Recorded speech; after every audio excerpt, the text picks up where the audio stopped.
if you have to really convince somebody to be your client, they're not a good client. Like, that's not going to work out well for you.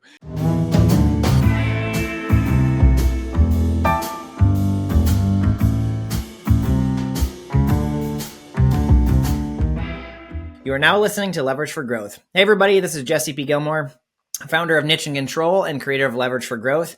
Welcome to the Agency Leverage Edition. Today I am here with Vince Quinn, the co-founder and creative director of SBX Productions, a podcast agency helping businesses create connection, visibility, and authority through well-crafted, strategy-led shows that elevate their brand. Vince's path into entrepreneurship started in radio and media, where he spent nearly a decade behind the mic and in production. Over time, he transitioned into branded content and podcast strategy, helping coaches, consultants, and creative service providers turn their ideas into shows that drive visibility, authority, and revenue. Today, Vince will share what it's like building the creative agency from scratch, how he's navigating entrepreneurship, and what he's learning as he grows SBX into a go-to partner for branded content. Vince, welcome to the show. Jesse, I'm happy to be here, man. This is great. Awesome, man. So let's bring us back a little bit to the beginning of SBX Productions. What led towards the idea of starting the agency in the first place? So there's two different things. One is corporate radio was a nightmare. It was a dying industry. And as a young guy, I didn't want to die in it. So I was like, okay, I need to find some way out of here. And what am I going to do? And I ended up getting connected with a different podcast production company, which at the time, I mean, this is 2020. They were a physical location. They were built for entertainment shows, and they needed people with credibility in the space. So I got involved with them, and I really got my feet wet of like, okay, there's something I could do outside of radio, and there's a way that I can really build a business in podcasting. There's an industry that's growing here that I can jump into. And after about a year of that, being at that studio, what I realized was basically entertainment shows were a nightmare to build from the ground up. And it's not like a sustainable model when you're doing it grassroots with people that don't have a business behind them, don't have a budget, all these different things. I mean, I literally described it to my business partners at the time that I was working with. I was like, look, we are taking home goldfish from the carnival and every night they die. And like, it's just, you just can't live that way, right? So it was like all this work to build these shows and get the feeds and the titles and the trailers and everything. And it was just such a waste of time. So I was like, okay, there needs to be a better way to do this. I'm getting out of here. And SBX was born. Mm-hmm. Oh, beautiful. You see in the market that you could do something much better than what was going on. Awesome, man. And then when you think about going from radio and creative background, what was kind of like the biggest adjustment you had to make going from maybe an employee to more of owning your own thing? Oh my God, I knew nothing. I was so just ignorant to everything that went into running a business. I had no idea. I mean, the first moment where it really hit me, I was building my company email. So I had an email with the account, and I went to make the signature for the email, and I was like, oh my God, you literally have to do everything.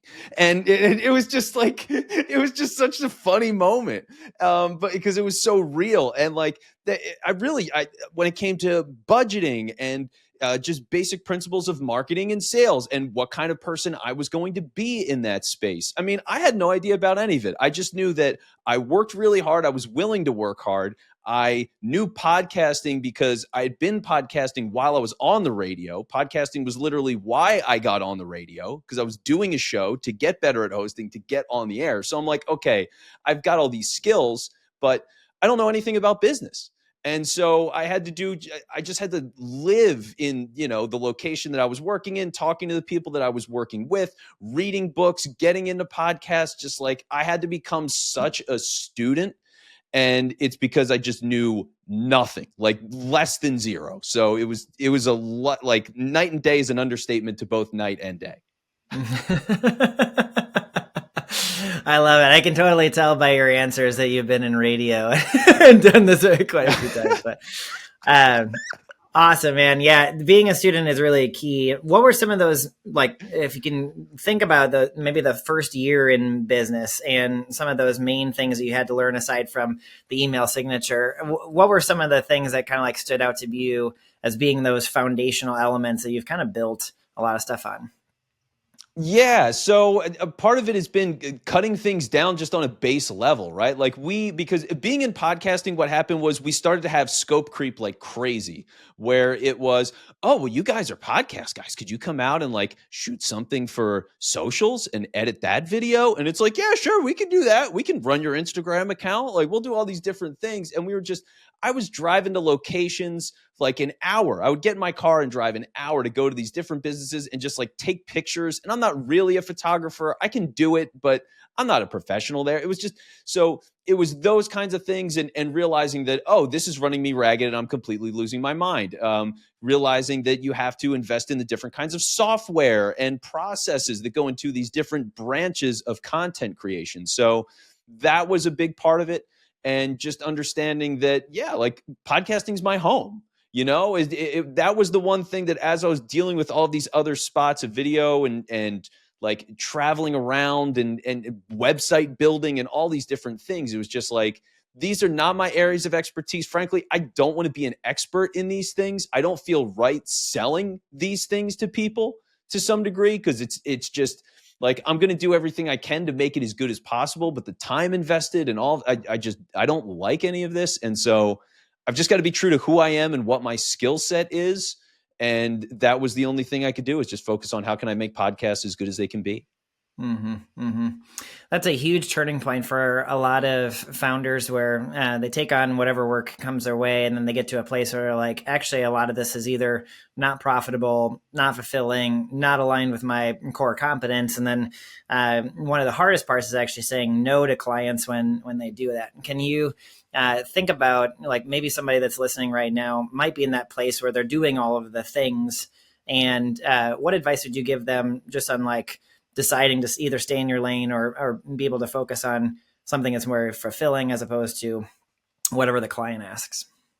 Yeah, I mean, you got to think about what the end goal is, right? Like, what do you really want? And for me, it's freedom. I want freedom of my time. I want to have flexibility in my schedule. I don't want to have to work nights. I don't want to have to work weekends. That was my entire radio career. That's all I did. I burned out completely, like thoroughly, horrifically burned out. And I just decided I'm never going to do that again. And I had to start being very intentional about what I was doing and why I was doing it, so I wouldn't waste all of that time. And on some level, people don't appreciate the sophistication of the work, or you're not charging people for what that sophistication is. I would make trailers for people for these shows, and they're super developed with all the layers of sound effects. I'd have 3 different layers of ambiance, and I'm fading them in and out, and like super tight cuts between the sound bites and the sound effects. And like, it was professional commercial grade radio production going into these trailers for podcasts that lasted for 3 episodes with 3 downloads.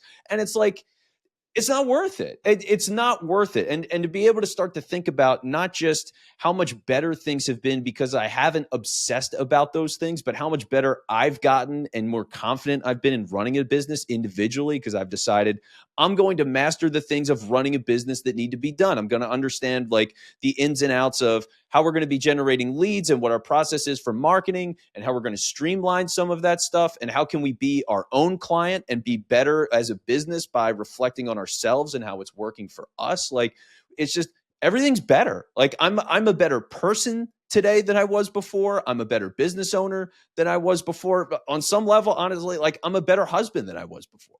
And it's because I've been willing to remove myself from that stuff, and also just to kind of accept the idea that there's always more work to do.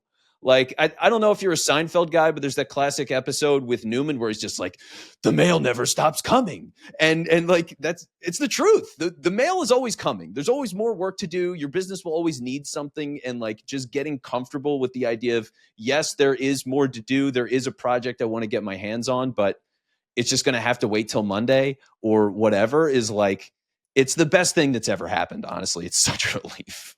Mm-hmm, mm-hmm. Yeah, that's awesome. I love the fact that saying no to unfit clients or unfit services actually gave you the time freedom and the ability on a personal level to grow or show up the way that you want to. It's crazy in an entrepreneurship world how important it actually is, personal growth and you becoming a better version of yourself, and then the business growing and that kind of fulfillment you're talking about.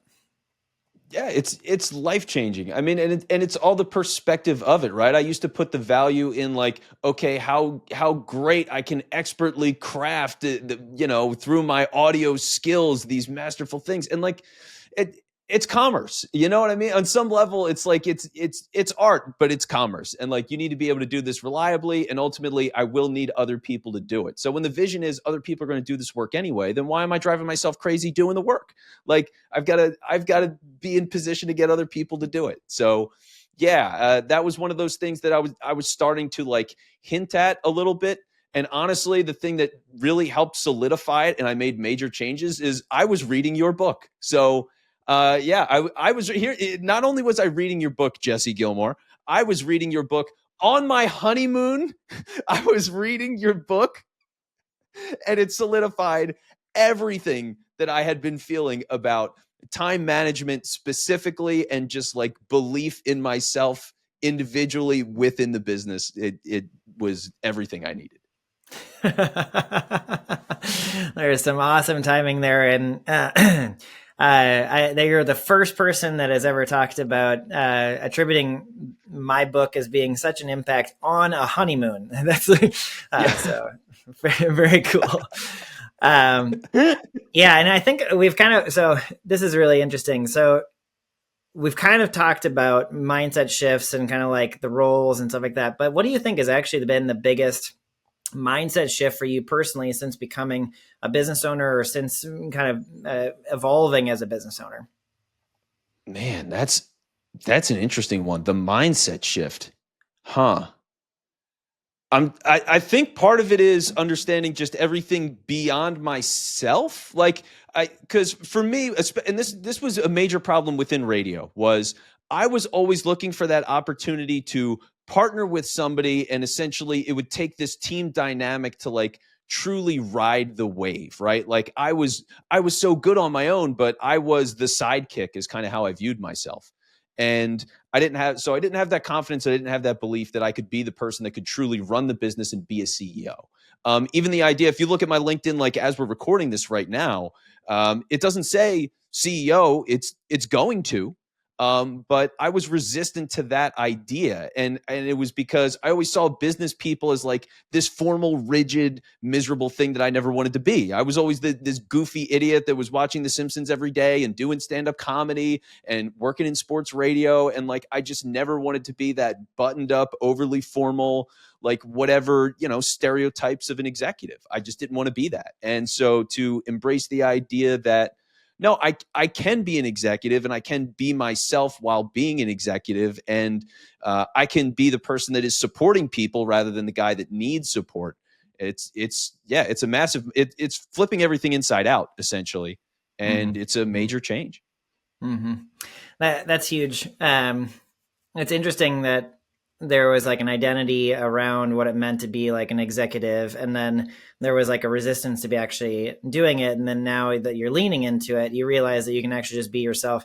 And the cool thing is because you built a brand around helping others share your voice, you actually start sharing your voice and more in the process when you embrace the fact that you can be yourself as opposed to some rigid version of you.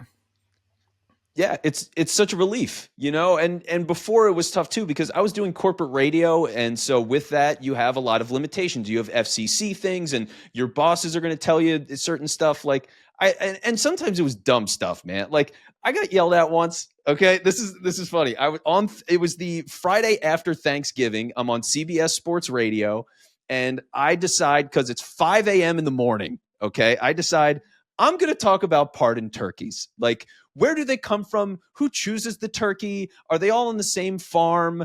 Like, is it can you eat a pardoned turkey at any point? Like, are they saved forever? Is it just for the year? Like, I don't know. It was just such a stupid thing. But callers loved it. Phone lines blow up at 5 a.m. Right, and I'm like, this has been great, and we're having all these laughs, and it's fun. And then like 3 hours later, I get a call from management, and they're like, yeah, you spent too much time on the pardoned turkeys. It's like, man, I'm just like, it's the Friday after Thanksgiving. Who cares? Nothing's going on. So like, I hated all of that. And on some level, if it was limiting, right? It was always like, I have to worry about these other people and their perceptions. And now to say, no, I am the business person. I can be myself and be authentic. And at the same time, know my stuff and communicate that, like finding that balance of the education and entertainment essentially is really what I've been looking for and getting closer towards, and that's been the joy of it, is being able to actually bring those things together and do that without any concern, because I'm the boss. I'll say whatever the hell I want, you know. It's there's very specific reasons on why like leverage for growth and what we do, and why I focus on founders is because of that freedom aspect. You can choose the life and the business that you want and be able to move in that, which you don't have that same kind of freedom when you're an employee. Hey guys, Jesse here. I just wanted to take a second and thank you very much for listening to this podcast. And I was just actually on a podcast as a guest right before this recording, and the host had asked me, what exactly do you do with agencies? And because of a thing called an offer triangle, I was able to answer that very simply. I said, most agency owners are stuck being an operator and they really want to become the CEO. And the three things that hold them back most is an unscalable business, inconsistent lead flow and clients, and micromanaging a team. So niche and control helps them to develop a scalable business, consistent revenue, and empowered team. And the host was like, oh, wow, that makes sense. And they were able to see very quickly what the value is that I was able to bring. And that offer triangle is the framework we've used in niche and control for the last year and a half or so. And it has really been a game changer. Daisy, one of our agency clients, she used it to position and attract high ticket clients, and she doubled her PR agency within 4 months. So it has a very profound impact. What I would like to do for you, just as a gift, is to give you that training. You can go to nicheandcontrol.com/triangle for a 7-day trial of our Scalable Agency Accelerator. And it just gives you that access to the first step, the foundation of a scalable offer, which is messaging and positioning. So if you are trying to attract premium clients and you're trying to figure out that messaging, you can go to nicheandcontrol.com/triangle and get that free trial today. And so it kind of leads towards my next question, which is, what advice would you have for either creatives or storytellers that might be thinking about turning a craft into a business? Yeah, so it's funny because one is, and this is kind of a conversation that we'll be getting into in depth as I'm going through your program, honestly, is like the ways to package and sell and think about what you do and what the value of it truly is. Because with podcasting, it was always tying my brain into knots, because a podcast can do anything. I mean, it's literally like, it is a business vehicle, it's an entertainment vehicle, it can be internal, it can be external. There's so many different reasons to have a podcast, and it can tie your brain in knots trying to figure them all out. So, like, on that business side, yeah, trying to be clear about what value genuinely want to provide people and where are they seeing that return. I would say when you're making it business, that's going to be something you definitely want to consider. And also to the idea of, what is that thing in the creative side that you want to be known for? Like we talked about a little bit earlier. I mean, I was drifting into social media. I could do that well enough.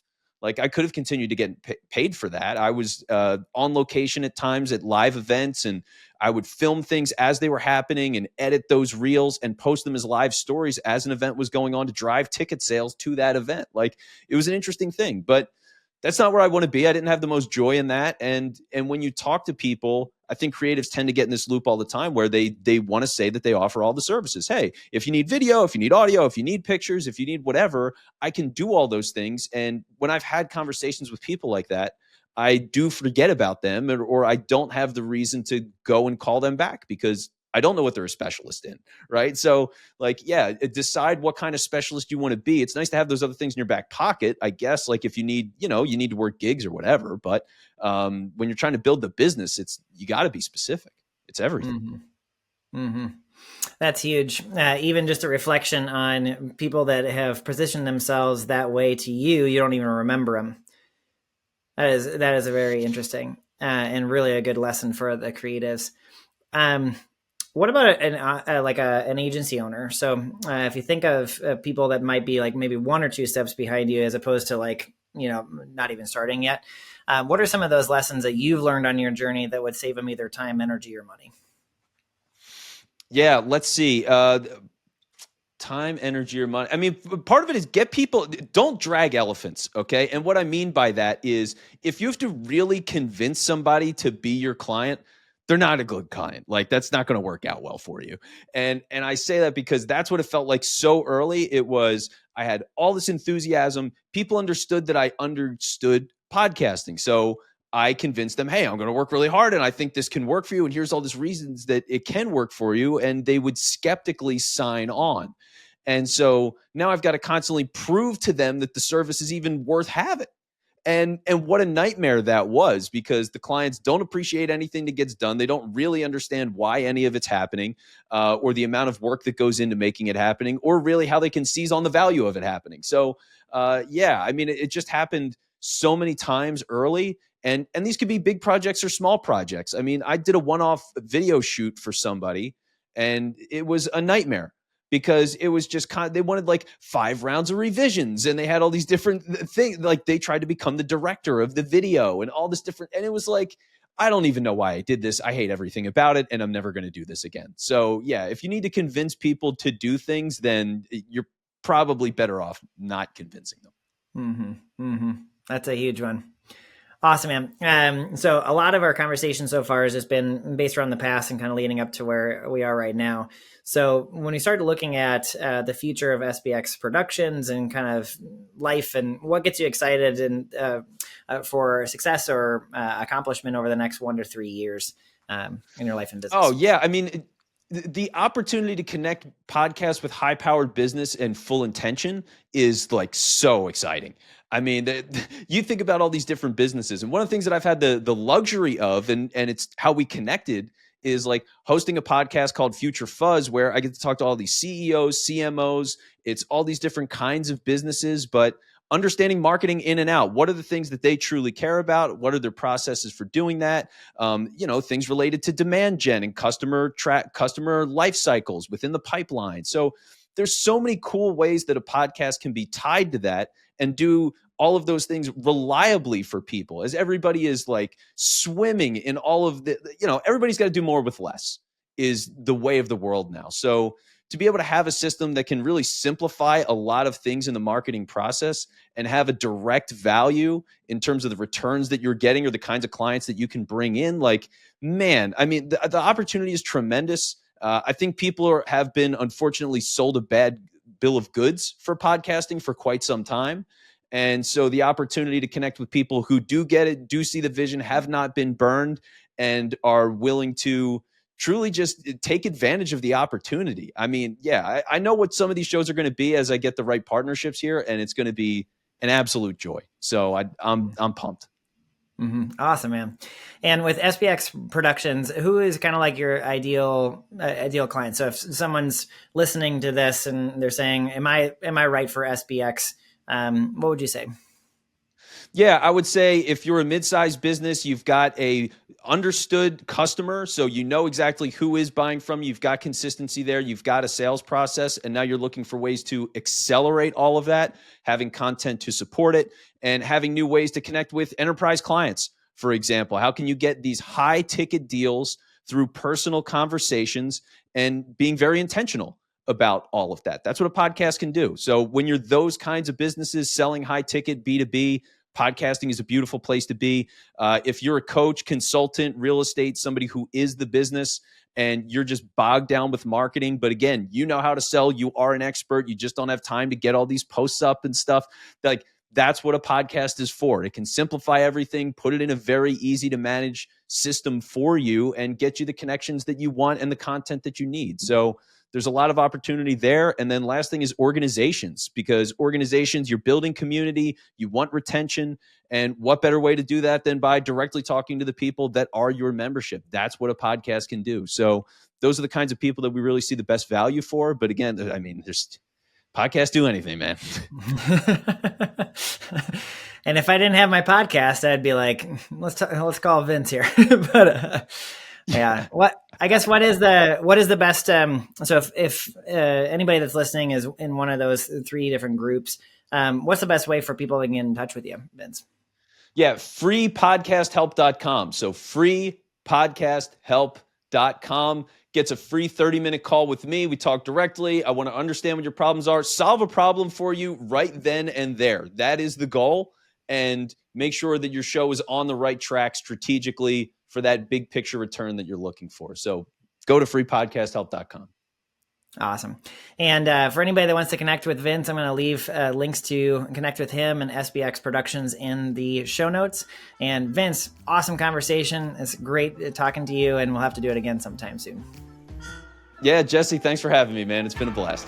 Agency owners, if you want to transform your agency to sustain and grow without your direct involvement, where you can stop working in the business and start working on the business, where you can free up your time, delegate work more effectively, price and position your services to finally get paid for what you're worth, and have the team run the day-to-day, go to nicheandcontrol.com/case study now to learn more about leverage for growth. And also to book a free strategy session with us.